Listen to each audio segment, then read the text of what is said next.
So today we're going to go over my inshore rod and reel setup because I haven't caught any fish this week and I haven't done one of these yet. I've been out every day, both tides, through my whole tackle box, and nothing. One flounder and like a 12-inch trout, so I have to scrap this week of trying to catch fish.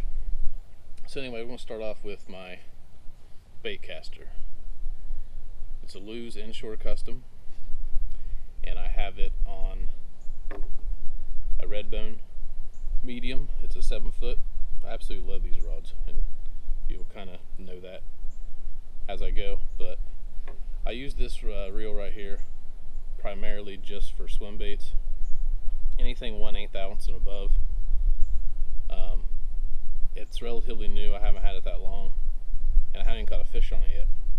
But as far as castability and everything, it's probably one of the smoothest bait casters I think I've ever used. Alright, this bait caster right here is probably one that you've seen in my videos. I'm not the kind of person who really gets more than one bait caster at a time. Don't mind switching out the jig heads or anything like that. But this one, since I got my new one, this is basically a backup, or like right now I have a bugs on there. So I'll throw this if I want to put like a 1/16 ounce swim bait and don't feel like retying from a 1/8 on my other one. This is one I'll throw. I'll just put, if I don't already have a bugs on there like I do right now, I'll just throw a 1/16 ounce on it for when I get to skinnier water. But it's on a Falcon HD 7-foot rod, and it is a medium heavy. This reel is like 3 years old. It's been dunked several times. As long as you keep all the parts clean and lubed occasionally, this thing will probably last you, I don't know. I don't have any problems with it right now. I mean, I can kind of tell its age, but as far as smoothness, it's still just as smooth. And the drag is really, really, really good. I don't know if you'll be able to hear this, but this drag actually has a click, which this is probably the only bait caster I've ever had that the drag was audible. The drag is very smooth. It doesn't do that catch go like a lot of my previous bait casters have. And the rod, it's been pretty good. It's probably the only rod that I have that's not Hurricane. But at the time when I bought this, I wasn't exactly looking for a Hurricane rod that was a casting rod. So, alright, we're going to move on to my spinning rods now. Alright, this right here is my first spinning rod setup. It's on a Redbone 7.6 medium light, and the reel is a Fluger, and it's the President XT. And I've had this reel, I haven't had this rod, but I've had this reel for, I don't know, over 2 years. It's not even a saltwater reel, but it's been dunked, and you'll probably be able to see its age a little bit on the outside. But as far as internally, this thing's still smooth, and it's probably one of the lightest setups that I've had, or that I do have or had in the past.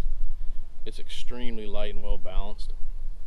It's definitely one of like the lighter reels. I'm not even sure what the specs are on it, but maybe I'll put them in here. So anyway, getting to it, I use this for jerk shads only. So 1/16 ounce. It's mainly a winter reel, to be honest, but if I want to throw a jerk shad, it's always on this setup. And I also put a 1/16 ounce bugs on there, and with the medium light being 7.6, it's really easy to get that light of a lure way out there. But this right here, like I said, it's been an excellent reel, the Fluger. That's pretty much all I'll buy now, just because I know how durable they are, and I really love the feel and how light they are.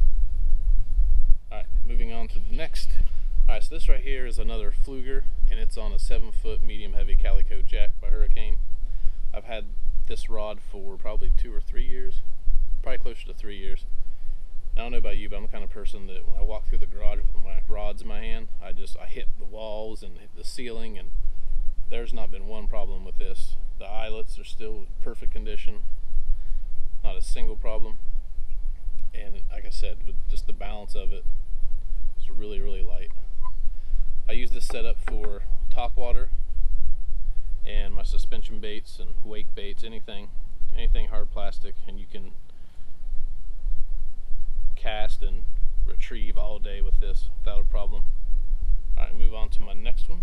This one right here is a Tsunami Shield 3000, and it's on an 8-foot heavy Hurricane Calico Jack, and it's also extremely light. Not quite as light as the Fluger, but pretty close. I use this for popping cork. This is my go-to popping cork rod. It's also my, I don't surf fish that often, but when I do, it's also my surf rod.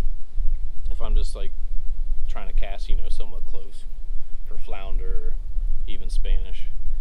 And then I'm not going to get into my surf stuff, but I have 2 of these rods, and then I have a 10-foot Calico Jack, and that's on